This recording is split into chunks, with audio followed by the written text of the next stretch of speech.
하나님의 말씀 보도록 하겠습니다. 하나님의 말씀 마태복음 27장입니다. 죄송합니다. 마태복음 26장입니다. 마태복음 26장.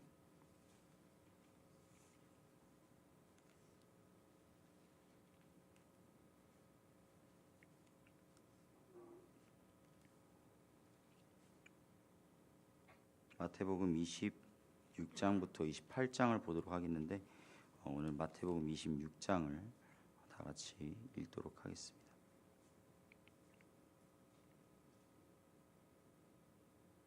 제가 먼저 봉독하겠습니다. 예수께서 이 말씀을 다 마치시고 제자들에게 이르시되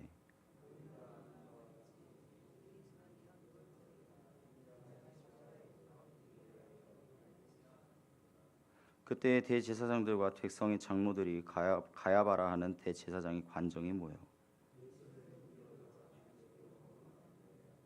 말하기를 밀란이 날까 하노니 명절에는 하지 말자 하더라. 한 여자가 매우 귀한 향유 한 옥합을 가지고 나와서 시사하시는 예수의 머리에 부으니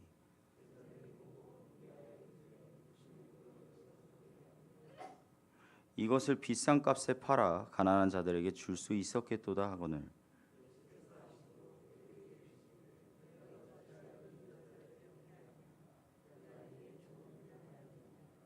가난한 자들은 항상 너희와 함께 있거니와 나는 항상 함께 있지 아니하리라.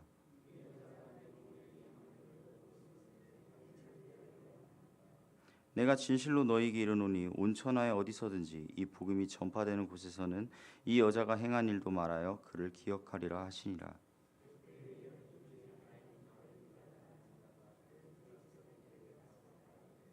내가 예수를 너희에게 넘겨주리니 얼마나 주려느냐 하니 그들이 은 30불 달아 주거늘 무교절의 첫날에 제자들이 예수께 나와서 이르되 유월절 음식 잡수실 것을 우리가 어디서 준비하기를 원하시나이까?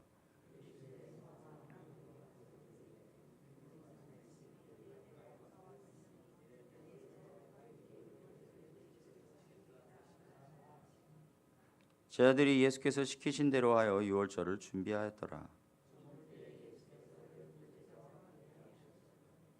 그들이 먹을 때에 이르시되 내가 진실로 너희에게 이르노니 너희 중에 한 사람이 나를 팔리라 하시니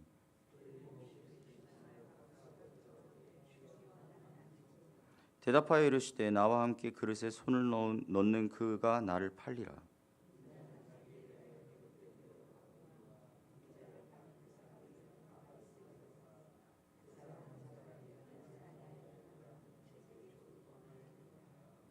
예수를 파는 유다가 대답하여 이르되 랍비여 나는 아니지요. 대답하시되 네가 말하였도다 하시니라.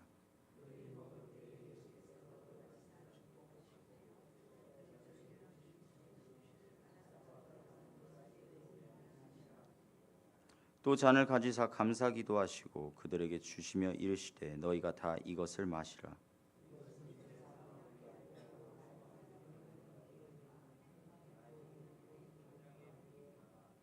그러나 너희에게 이르노니 내가 포도나무에서 난 것을 이제부터 내 아버지의 나라에서 새 것으로 너희와 함께 마시는 날까지 마시지 아니하리라 하시니라. 그때 예수께서 제자들에게 이르시되 오늘 밤에 너희가 다 나를 버리리라. 기록된 바 내가 목자를 치리니 양의 떼가 흩어지리라 하였느니라.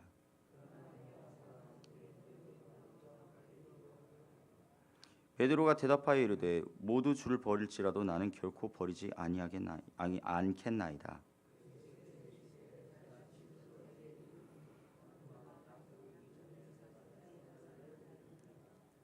베드로가 이르되 내가 주와 함께 죽을지언정 주를 부인하지 않겠나이다 하고 모든 제자도 그와 같이 말하니라.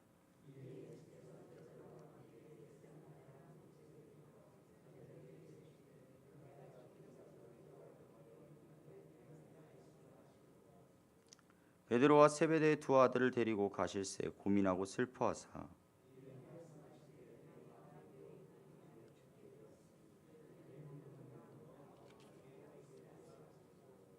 조금 나아가사 얼굴을 땅에 대시고 엎드려 기도하여 이르시되 내 아버지여 만일 할만하시거든 이 잔을 내게서 지나가게 하옵소서. 그러나 나의 원대로 마시옵고 아버지의 원대로 하옵소서 하시고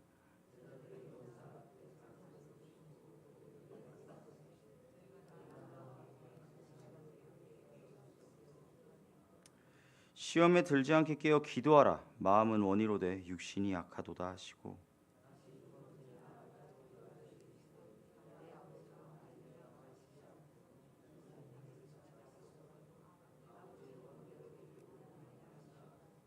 다시 오사 보신즉 그들이 자니 이는 그들의 눈이 피곤함일러라.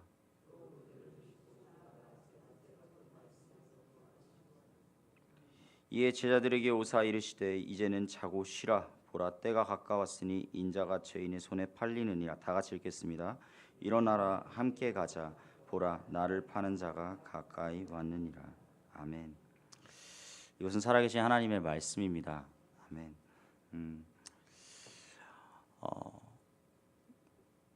드디어 마태복음 26장부터 28장의 말씀을 읽게 되었습니다. 어떻게 보면은 가장 하이라이트라고 할 수가 있는 부분이죠.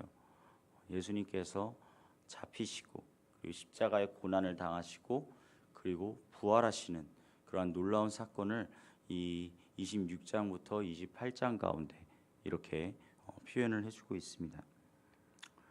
오늘 우리는 바로 이 마태복음 26장부터 28장을 정말로 우리의 삶 가운데 온전히 묵상하며 나아갈 수 있는 시간이 되기를 간절히 원합니다. 오늘 하루를 살아감에 있어서 정말 예수 그리스도가 나에게 어떠한 존재인지를 다시 한번 깨닫고 나아가는 그런 우리 모두가 될 수 있기를 간절히 소망합니다.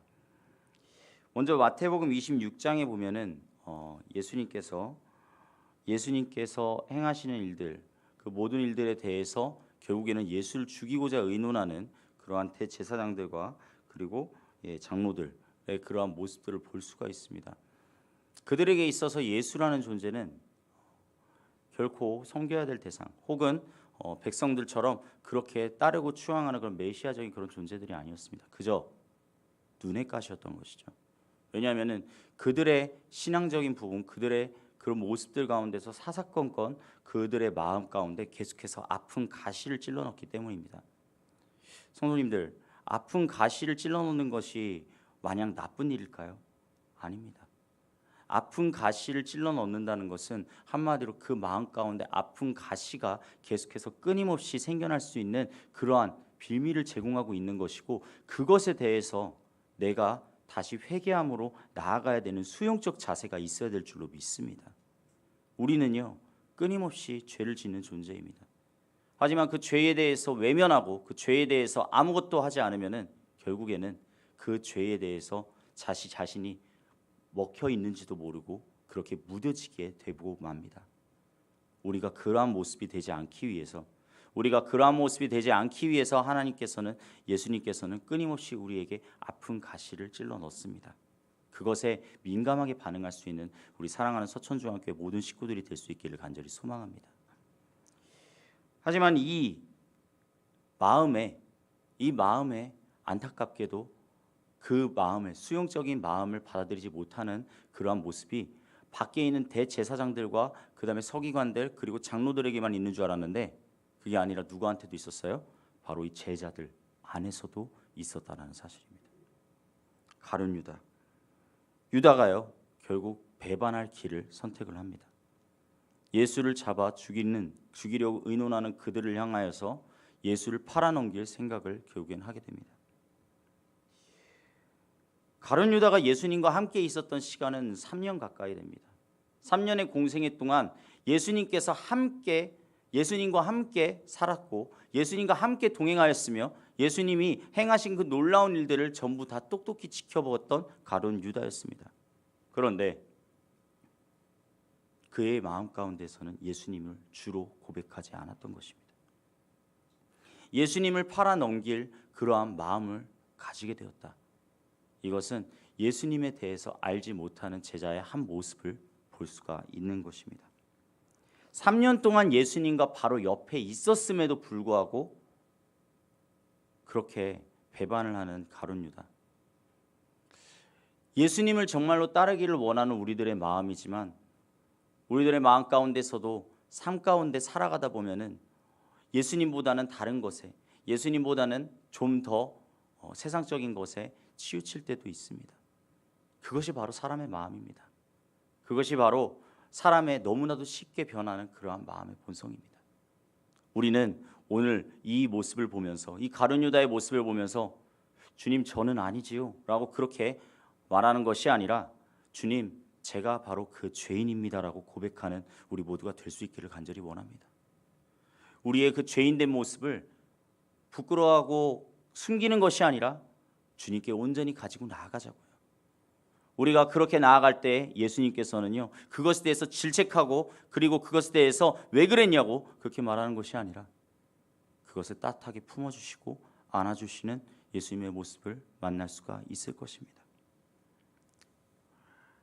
그 이후에 예수님께서는 이 제자들과 함께 무엇을 가지죠? 바로 최후의 만찬을 가집니다. 최후의 만찬. 예수님께서는 이 최후의 만찬에서도 누구를 계속해서 가리키고 있나요? 아예 대놓고 가룟 유다를 향하여 이야기를 하고 있어요. 너희 중에서 나를 팔 자가 있다. 제자들이 모두 놀라가지고 주님 나는 아니지요, 나는 아니지요 라고 이야기를 하는데 그 사이에 있는 정말로 예수님을 팔 자인 가룟 유다는요 너무나 뻔뻔하게 예수님 앞에서 랍비여 나는 아니지요 라고 이야기를 합니다. 저는 근데 여기 성경적인 이 풀이에서 정말로 인상 깊게 보았던 것이 있습니다. 다른 제자들이 예수님을 가리킬 때는 무엇이라고 이야기합니까? 주라고 이야기를 합니다. 주여, 주여, 나는 아니지요. 주여, 나는 아니지요. 그들에게 있어서 예수님은 주였습니다. 그런데 가룟 유다만은 딱 유일하게 뭐라고 말하나요? 랍비여, 나는 아니지요. 그에게 있어서 예수님의 존재는 랍비였을지라도 주는 아니었습니다. 3년 동안 같이 살면서 3년 동안 같이 그렇게 지내면서 그에게는 그의 마음 가운데서는 하나님을 온전히 예수님을 온전히 그렇게 받아들이지 못하는 모습을 볼 수가 있습니다. 결국 어떻게 되나요? 가룟 유다는 최후의 만찬 이후에 예수님을 팔 그러한 계획을 실행하게 된다는 것이죠. 그런데 이렇게 이야기를 하는 중에 누가 또 나오나요? 베드로의 고백이 나옵니다. 베드로의 고백. 우리가 너무나 잘 알고 있는 이야기이지요. 예수님께서 너희들이 다 나를 버리리라 이야기를 하였는데 이 베드로가 주님 다른 제자는 모르더라도 설령 다른 제자는 다 버릴지 몰라도 저는 절대 주님을 배반하지 않겠습니다.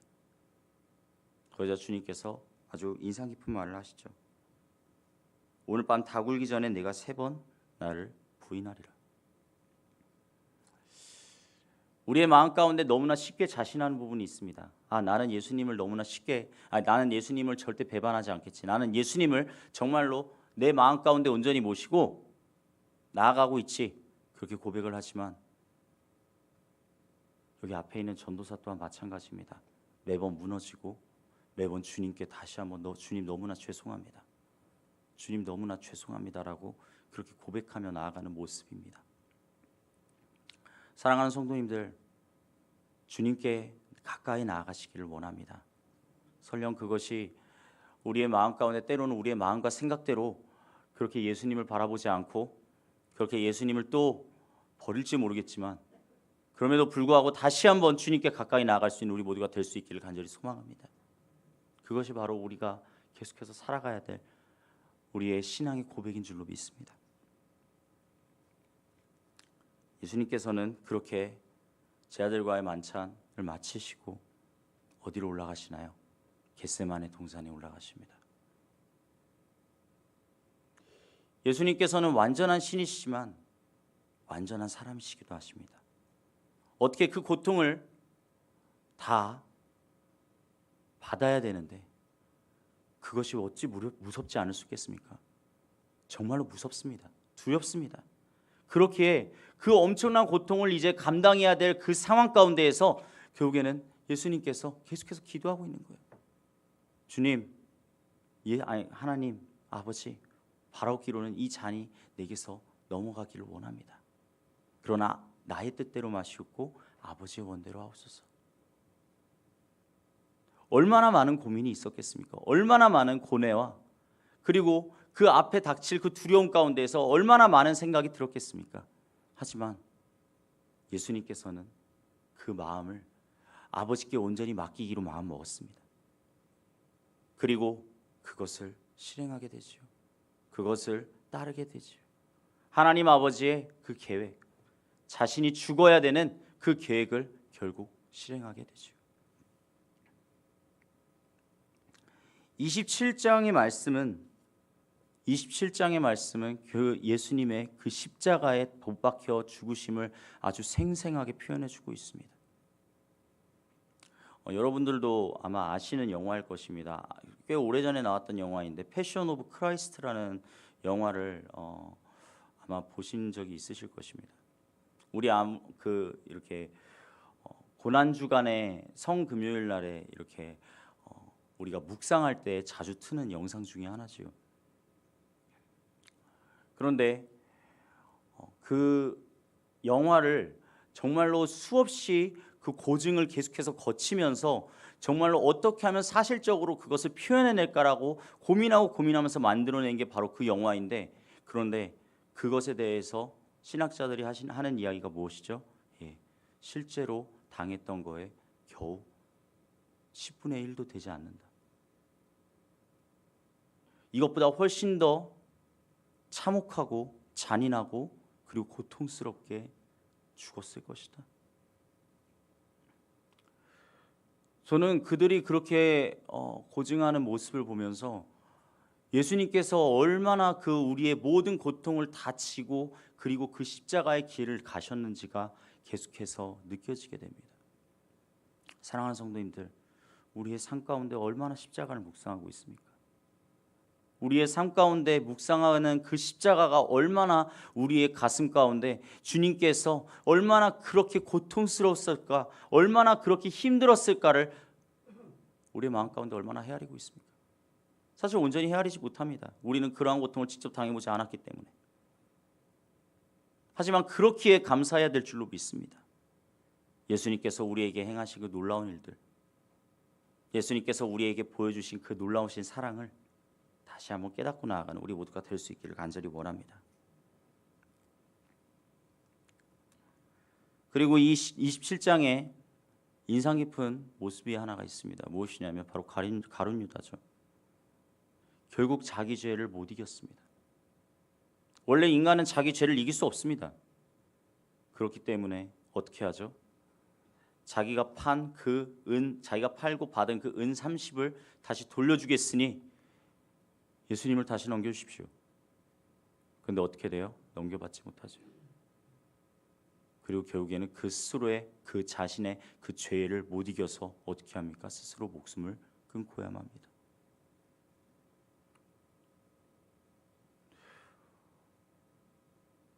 이것이 바로 사람의 결말입니다.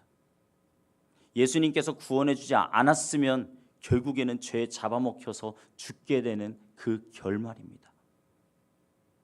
그런데 예수님께서 그 십자가에서 그 죄를 모두 다 감당하시고 그리고 그 결말을 완전히 뒤바꿔 주셨습니다. 사랑하는 성도님들, 우리는 원래 죽어야 될 존재임을 잊지 않기를 바랍니다. 그리고 주님께서 그것을 온전히 감당하셨다라는 사실을 잊지 않기를 주님의 이름으로 간절히 축복합니다. 그런데요, 만약에 주님의 그 십자가 죽음만 만약에 있었다면, 그러면 우리의 삶 가운데 희망은 없었을 것입니다. 왜요? 그 죽음을 결국 이길 수 없었을 테니까요. 예수님 또한 그 죽음으로 만약에 끝이 났다면 결국에는 사망이라고 하는 그 권세를 결국에는 이길 수 없었을 거니까요. 하지만 예수님께서는 어떻게 하셨죠? 예수님께서는 다시 살아나셨습니다. 사랑하는 성도님들, 그것을 믿으십니까? 사랑하는 성도님들, 그것이 바로 우리의 고백이 되어질 줄로 믿습니다. 예수님께서 다시 부활하셨기에 우리는 정말로 다시 한번 살아날 수 있는 기회를 허락하여 주셨고, 하나님께서 허락하여 주신 그 놀라운 기회가 바로 예수님을 통해 일어난다는 사실을 우리 모두가 고백해야 될 줄로 믿습니다. 바로 오늘 이 28장의 말씀을 통하여서 예수님께서 다시 살아나시고 그리고 우리에게 주시는 그 놀라운 사명, Great Commission, 위대한 사명을 우리에게 주시는 모습을 볼 수가 있습니다. 사랑하는 성도님들, 오늘 이 시간 26장부터 28장의 말씀은 어떻게 보면은 정말 우리의 신앙의 고백 중에서 가장 많은 것을 함축하고 있는 그러한 장이라고 할 수가 있습니다. 오늘 하루 묵상함으로 나아가실 때 정말로 주님, 내 삶 가운데 설령 내가 주님 앞에 나아가기를 고백한다고 하지만, 때로는 주님 앞에 나아간다고 고백하지만 그때마다 주님보다 먼저 앞서 나가는 세상적인 것들, 그러한 것들 다 주님 앞에 내려놓기를 원합니다. 십자가 앞에 내려놓기를 원합니다. 나의 모든 죄성을 다 십자가 앞에 내려놓고 주님께서 나의 죄를 모두 다 감당하셨음을 내가 고백합니다. 주님, 날 용서하여 주시옵소서. 주님, 내 마음 가운데 들어와 주시옵소서라고 그렇게 고백하는 우리 성도님들 될 수 있기를 간절히 원합니다.